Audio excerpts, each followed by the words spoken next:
జమ్మూ కశ్మీర్ లో తుది దశ పోలింగ్ మొదలైంది. అయితే పోలింగ్ శాతం పెంచేందుకు అధికారులు తగు చర్యలు తీసుకున్నారు.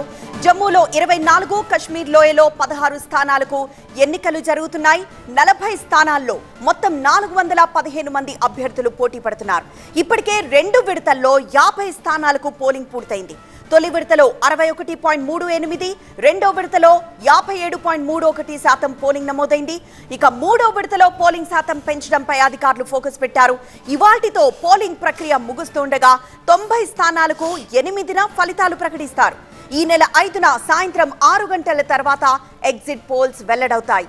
2019లో ఆర్టికల్ 370 రద్దు, రాష్ట్ర హోదా తర్వాత ఓటు హక్కు పొందిన పశ్చిమ పాకిస్తాన్ శరణార్థులు, వాల్మీకి సమాజ్, గూర్ఖా తెగలవారు ఈ ఎన్నికల్లో ఓటు వేయబోతున్నారు.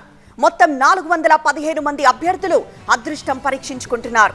వీరిలో కాంగ్రెస్ కు చెందిన మాజీ ఉప ముఖ్యమంత్రులు తారాచంద్, ముజఫర్ బేగ్ కూడా ఉన్నారు.